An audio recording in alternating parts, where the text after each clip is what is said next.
The rain came down in sheets that morning in Brooklyn, but inside the old library on Jefferson Avenue, the dust hung in still air like secrets waiting to be stirred. Isabel Carter stood alone in what used to be the children's reading room, now stripped of color and life.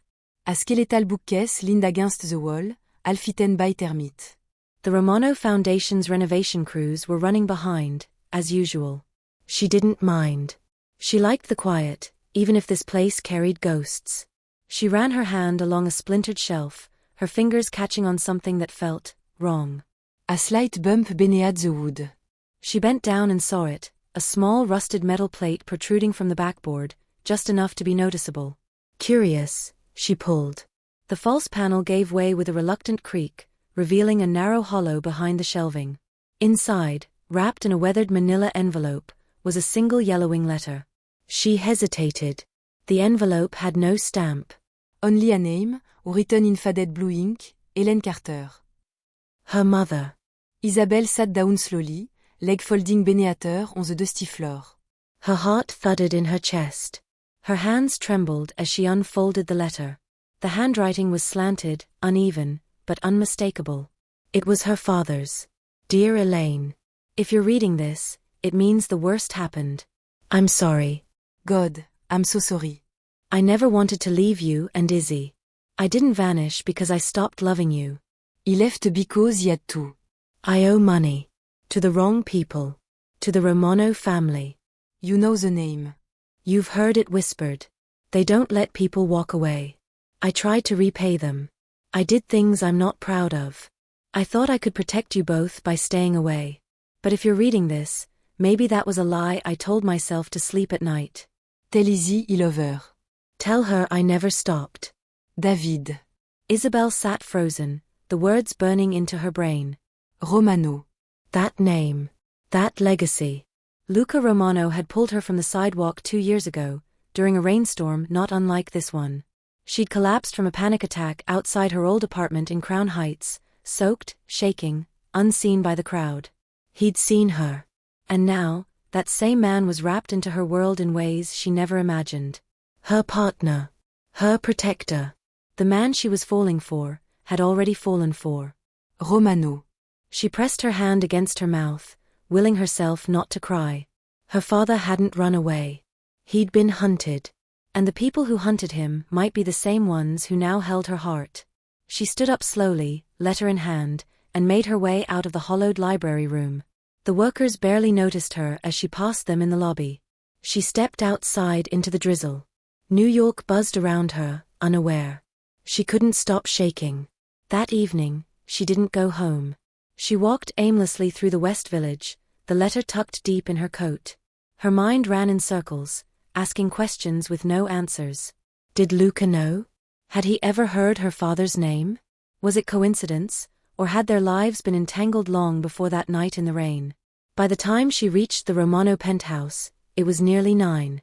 The dormant let her up without a word. Luca stood in the kitchen, pouring whiskey into a glass with the ease of a man who'd been raised to believe nothing could touch him. He looked up as she entered, eyes lighting up briefly before fading into concern. You're late, he said, stepping forward. I called. You didn't answer. She didn't take off her coat. I found something today, she said quietly. He stilled. What kind of something? She stepped closer, reached into her pocket, and laid the letter on the marble counter between them. He looked down at it, then up at her. His face didn't change. Read it, she said. He did. Slowly. Word by word. By the end, his jaw was tight. David Carter, he said under his breath. Your father. She nodded. He didn't abandon us, Luca. He was running. From your family. He looked genuinely stricken. I didn't know. Did your father? He didn't answer immediately. Instead, he walked over to the wall safe behind the fireplace. Isabel had seen him open it once before. Inside were old files, ledger books, sealed envelopes, photographs. Remnants of a past he claimed to have buried. He pulled out a folder, thick with dust, and flipped through it. There it was. Carter, David. Debtor. $42,000,000. Non-payment. Final note, Mai 12, 2005. Status, resolved. Luca stared at it for a long time. I was 17 that year, he said finally. Still in boarding school. I didn't know about any of this. But someone in your family did, Isabel said. Yes. Her chest tightened. He looked up at her. Isabelle. I won't insult you by pretending this isn't a nightmare. But I swear to you, I didn't know. And if what happened to your father was done by my family, then I'll carry that weight. She stared at him, words caught in her throat. The man in front of her wasn't the boy she'd read about in tabloid headlines. He wasn't the cold-eyed heir of a criminal dynasty. But he carried the blood of men who killed without hesitation. And now, she carried his name on her heart. I need to think, she whispered. He stepped forward. Izzy, please. She stepped back. I need to be alone tonight. She turned and walked toward the elevator, the letter still clutched in her hand. Behind her, Luca Romano stood motionless, the sins of his father pressing in around him like walls. The city didn't sleep, but Isabel did her best to disappear into it. She spent the night at a boutique hotel in Soho, one of those places with velvet curtains, dim lighting, and room service that asked no questions. The letter from her father lay folded on the nightstand beside her untouched glass of water. She couldn't bring herself to read it again. The words were etched in her skull. The name Romano pulsed like a wound. In the morning, she avoided her phone. There were missed calls, texts from Luca that began with concern and ended with silence. She didn't answer. She needed time. Clarity. Même distance. By late afternoon, she found herself back at the Romano Foundation headquarters in Lower Manhattan, tucked between glass towers and old brick buildings. No one there knew what had happened. To them, she was still the poised director, the woman who'd turned a crime family's blood money into a machine for literacy and hope. She slipped into her office, closed the door, and stared out the window for a long time. The hypocrisy was unbearable. The desk phone buzzed. A quiet knock followed. She turned. Lucas stood in the doorway. He didn't ask to come in. He just waited. She nodded once. He stepped inside and closed the door behind him. For a moment, neither of them spoke. Then she said, "Why didn't you destroy those files?" He answered without hesitation. "Because if I burned everything, I'd be no better than my father." She met his eyes. "I didn't know your father's name," he said. Not until last night. "But I looked into the file again. I found the full entry. There's more." He handed her a second envelope, this one newer, less yellowed, but bearing the same name. She hesitated, then opened it.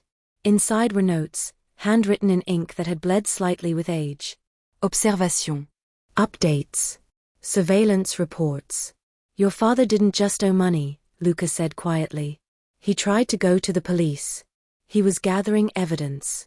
Witness testimony. He wanted to take down the Romano operation."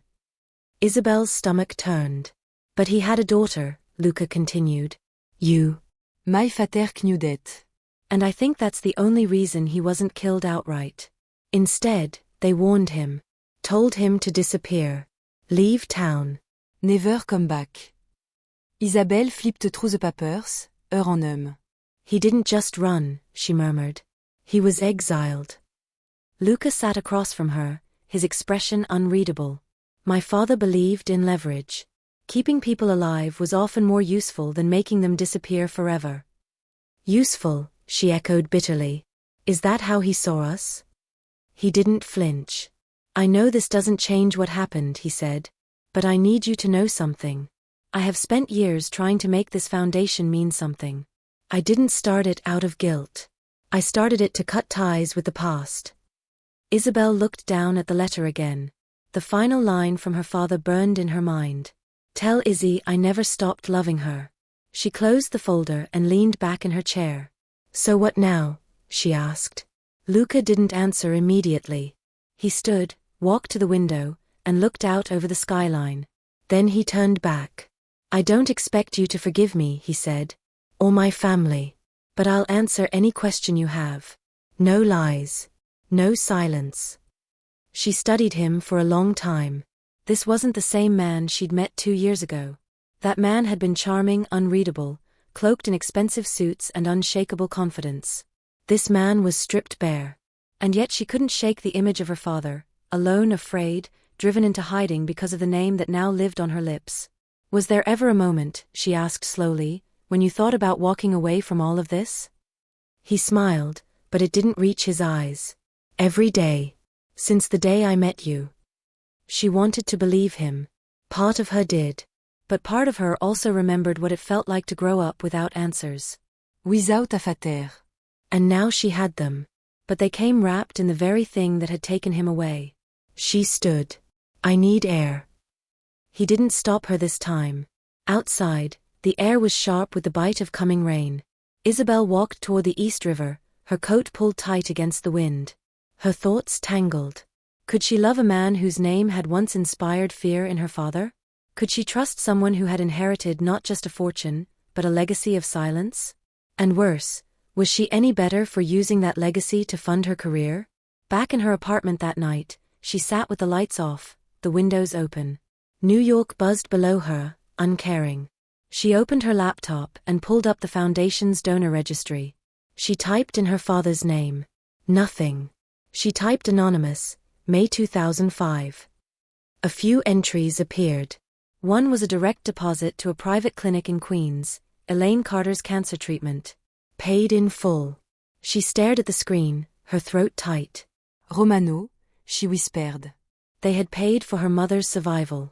After forcing her father into exile. She closed the laptop. The weight of it all pressed in, gratitude and fury, love and betrayal, justice and debt. Later that night, her phone buzzed. A message from Emily. Hey. Just checking on you. Luca called. You okay? Isabel didn't respond immediately. Then she typed. I'm not sure who I'm more afraid of. Him. Or myself. She hit send. Then slowly, she picked up her father's letter once more and began to read it again, this time not as a daughter, but as a woman trying to decide whether the truth was worth destroying the future. The Romano Foundation's annual literacy gala was held in a historic Art Deco building in Midtown Manhattan, its marble columns and golden chandeliers masking the truth behind the money that funded it. Isabel stood at the edge of the ballroom, dressed in deep navy satin, her hair pinned back with cold precision. She smiled when required, shook hands with board members, donors, and city officials, but her mind wasn't in the room. She hadn't seen Luca in 3 days. They had spoken only once since their conversation at the office. It had been brief, strained. Neither of them mentioned her father. Neither of them knew how to. Emily Monroe stood beside her now, holding a champagne flute like it was armor. She leaned in, voice low.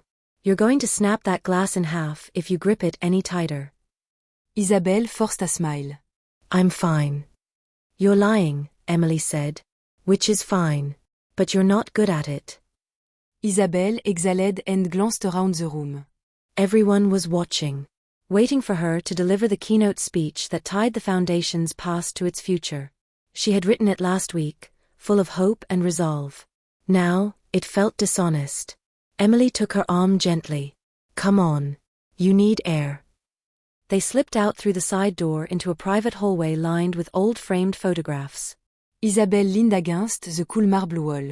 I thought I had finally built something real, she said quietly. But I'm standing on bones, Emily. My father was driven into hiding. My mother's treatment was paid for by the same people who destroyed our lives. And now I raise money with their name on every check. Emily was silent for a moment. Then she said, You built something real. The foundation is yours, not theirs. Whatever they were, you're not them.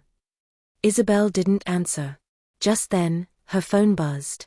She pulled it from her clutch. The screen showed a blocked number. One new message. There was a single image. A girl, no older than 10, blindfolded, unbound, sitting in a warehouse lit by harsh white light. Beneatit, a text. Tell Romano he's trespassed on our territory for the last time. Leave Brooklyn. Or the girl dies. Isabelle's stomach twisted. She knew that girl. Her name was Maria. Marco's niece. Marco, the most loyal of Luca's inner circle, had taken in the girl after her parents were killed in a car bombing meant for him. Emily looked over Isabel's shoulder and blanched. Jesus. Is that? Yes, Isabel said. Her voice was calm, but her heart thundered in her chest. Emily took the phone and scanned the number, already pulling up a secure tracking app. Isabel didn't ask how she had it. Some skills never disappeared. Signals bouncing, Emily muttered. But they're still in the city. Isabel grabbed her clutch and started moving toward the exit. Where are you going? Emily demanded. I have to call Luca. But as they pushed through the lobby toward the private car waiting outside, something caught Isabel's eye. A man in a charcoal suit, standing too still in the crowd. He wasn't watching the stage. He wasn't watching the guests. He was watching her. She froze. Emily stepped in front of her instinctively. The man reached inside his jacket. Gun, Emily said. The world seemed to slow. The man pulled a small black pistol and raised it toward Isabel. She heard herself scream before she realized it. And then Emily moved. 1 second, she was beside her.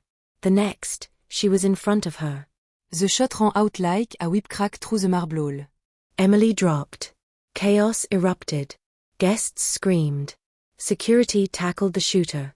Isabel dropped to her knees beside her friend, whose pale blue dress was already soaked in red. No, no, no, Emily. Emily's eyes fluttered. Damn, she whispered. And I just got this dress. Isabelle choquait dans un sob. You're going to be fine. You're going to be okay. Emily coughed. You always say that.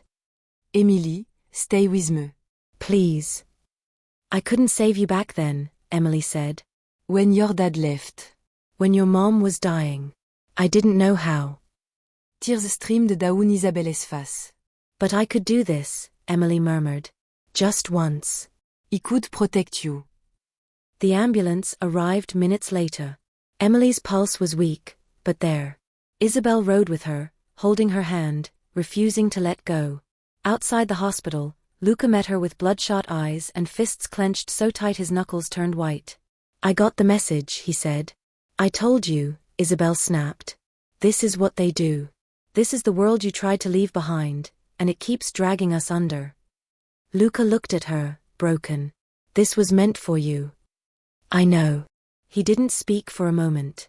Then, she jumped in front of you. Isabel nodded slowly. And now she's in surgery with a bullet wound meant for me, she said. For both of us. Luca took her hands in his. I will find who did this. And then what? She said, eyes burning. You'll kill them? Burn down another family? Spill more blood in the name of your name. He hesitated. She pulled her hands back. This has to stop, she said. No more blood. No more violence. Luca looked away. I can't promise that. Then we're not the same, she said.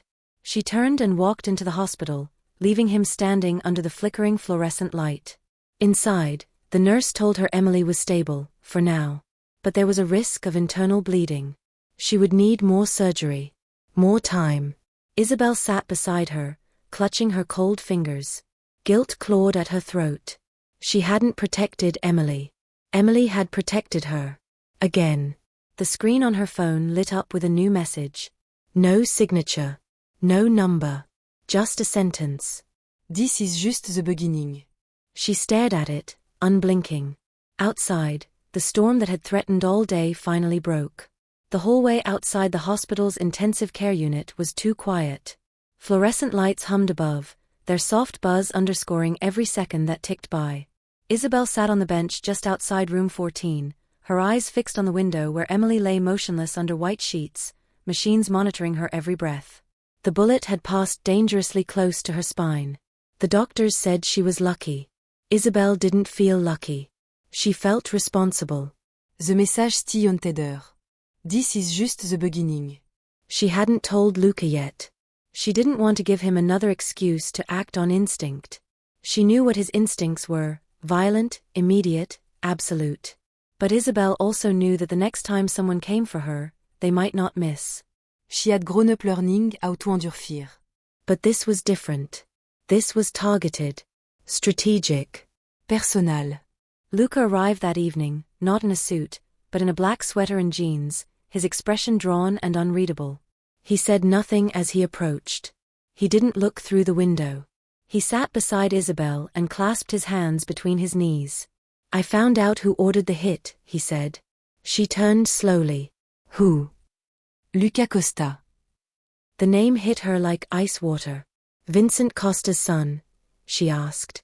Luca nodded. The family's been rebuilding quietly. Lucas is smarter than his father. More connected. He's wrapped himself in philanthropy and political connections. Uses tech startups as a front. But make no mistake, he's running the old operation out of Jersey now. And he's after you. He's after control, Lucas said. Territory, influence, power. I was warned a year ago that he was making moves. I ignored it. And now he's using children to send a message, Isabel said bitterly. She was never supposed to be touched, Lucas said. It was supposed to scare me, not you. But they went after me, she said. Because they know I'm the only leverage that matters. He didn't deny it. I want to retaliate, Lucas said. Everything in me tells me to make an example out of him. To remind the families that there are still lines you don't cross. Isabel looked at him. And what does that fix? It prevents this from happening again. Or it starts a war. He was silent. She stood.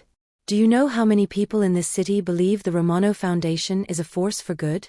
Do you know how many children go to school now because of those grants? How many women started over because of the re-entry programs you funded? He nodded once. If you retaliate the way your father would have, all of that is gone, she said. They'll say it was all a cover. Affront. That we were laundering blood money under the guise of hope. He stood too, jaw tight. Then what do you suggest I do? Fight him, she said. But do it clean. There is no clean way to fight someone like Lucas Costa. Yes, there is, she said. Use the law. Use the truth. Use the system he's exploiting. He stared at her. The system doesn't protect people like us. It might, she said quietly, if we stop trying to burn it down. He turned away, pacing, running a hand through his hair. You don't know what you're asking. I do, she said. I'm asking you to be more than what you were born into. He looked at her, and for the first time in days, she saw the crack in his armor. I can't promise you justice, he said. Promise me restreint. He didn't answer, but he didn't walk away either. That night, Luca made a call to a man he hadn't spoken to in years. Special Agent Thomas Rivers of the FBI. It had been an uneasy alliance once, born of necessity, not trust. Rivers had helped Luca dismantle a trafficking ring that had operated under the Romano name years ago. In return, Luca had given him just enough to clean house without implicating himself. Now he was calling in a favor. They met in a discreet parking garage on the Lower East Side. Rivers, tall and tired, with a face like worn leather, lit a cigarette and leaned against his sedan. This better be good, he said. You want Luca Costa taken down, Luca said. Rivers raised an eyebrow. And you're coming to me? Why not handle it the old-fashioned way? Because the old way ends in blood, Luca said. And il veut blé de neuf. Rivers exhalait de smoke. What do you have? Enough to bury him. Luca handed over a drive, encrypted files, financial transactions, shell companies, recordings. Evidence that Lucas Costa had taken the old Costa network and modernized it into something slick, digital, and just as deadly. And what do you want in return? Rivers asked. Nothing. Just get him off the streets. Publicly. Make sure there's no doubt who he is and what he does. Rivers nodded slowly. You know this puts you back on the radar. I was never off it. Back at the hospital, Isabel sat beside Emily's bed, reading aloud from a dog-eared copy of Jane Eyre. It was one of Emily's favorite novels, though she'd never admit it. The rhythmic sound of her voice, the rise and fall of Charlotte Bronte's prose, filled the sterile room with something close to warmth. She glanced at Emily's face, still pale but peaceful. I'm trying, Isabel whispered. To do it differently this time. The next morning, news broke across every major outlet. Lucas Costa, tech entrepreneur and philanthropic darling, had been arrested by the FBI on charges of racketeering, money laundering, and conspiracy to commit murder. The footage showed him in handcuffs, being led out of a glass tower in Jersey City. The Romano name wasn't mentioned once. But Isabel knew what it cost. Luca called her that afternoon. She answered this time. "It's done," he said. "I saw. Rivers said the case is airtight. He won't walk." Isabel leaned against her window, looking out at the skyline. "You chose the hard way," she said. I chose your way. She closed her eyes. "I don't know what we are now, Luca." "Neither do I," he said. "But I know what I want us to be." She didn't answer. Outside, the clouds were clearing. But Isabel had seen enough storms to know they always came back. The sun rose gently over Brooklyn, casting golden light through the windows of Isabelle's apartment. For the first time in weeks, she woke without fear gripping her chest. The city outside was beginning its day, unaware of the quiet revolution that had taken place beneath its surface. Lucas Costa had been indicted. His media empire collapsed in less than 48 hours. The FBI had frozen his assets, seized his properties, and uncovered enough damning evidence to connect him to at least 3 disappearances. No one called Luca's name in public. No one had to. Inside the quiet of her kitchen, Isabel poured coffee and sat at the table where her father's letter still lay. The corners were worn from her fingertips. She'd read it dozens of times now, and each time it felt heavier, as if her father's voice were growing louder in her head. She missed him. But more than that, she missed what she could never recover, the version of herself who had once believed she was abandoned. Now she knew better. And that knowledge came with a different kind of weight. A knock came at her door. She didn't jump this time. She opened it slowly and found Luca standing there, holding a paper bag of pastries from the Italian bakery on Court Street. "I figured you hadn't eaten," he said. She stepped aside to let him in. They sat at the table without words for a while. He watched her carefully, as if unsure what kind of version of her he was allowed to see this morning, grieving, grateful, forgiving. Finally, she spoke. "I keep wondering if I would have ever found that letter if the shelf hadn't collapsed." He nodded. "You were meant to find it." Do you believe in fate now? "I believe in timing." She looked at him. "I read the rest of the file." Luca didn't ask which one. "I saw my father's notes. He was trying to protect us. Not just by leaving, but by planning." Documenting. "He was brave," Luca said. "He was terrified. Those aren't opposites." She leaned back in her chair, absorbing that. A silence settled between them. But it wasn't cold. It was the kind of silence people share when they're rebuilding. Then Isabel stood and walked to the bookshelf near her window. She reached behind a row of novels and pulled out an envelope. "No return address," she said. "It came 2 nights ago." Luca took it from her carefully. Inside was a single photograph. A little girl, maybe 5 years old, sitting on the steps of an old brownstone. The image was aged, worn around the edges, but the man beside the girl was unmistakable. David Carter. Isabelle's Vater. She stared at the picture with him, her pulse quickening. "That's not me," she said. Luca turned the photo over. On the back, scrawled in shaky handwriting. She never got to meet you. No name. No explanation. Isabel sank into her chair. He had another child. Luca nodded slowly, the wheels already turning behind his eyes. "Do you recognize the location?" "Looks like Park Slope," she said. "Older neighborhood." Definitely Brooklyn. "I can have someone look into it." "I already did," she said. "That brownstone belonged to a woman named Teresa Bennett. She died 4 years ago." No surviving relative listed. Luca's expression changed subtly. Bennett was a name once connected to a woman who worked with my father's crew. Low-level messenger. She disappeared in 2007. "You think she took my father in?" "Maybe. Or maybe she helped him disappear. And took the girl with her." The pieces were hazy, disjointed, but they fit well enough to send a chill down Isabel's spine. "All this time," she said, "I thought I was an only child." "You may not be." She looked down at the photo again. "She might be alive," she whispered. "And if she is," Luca said, "someone else might know. Someone who didn't want her found." Isabelle felt the shift. The balance tipping. The Costa threat was gone, for now, but this wasn't over.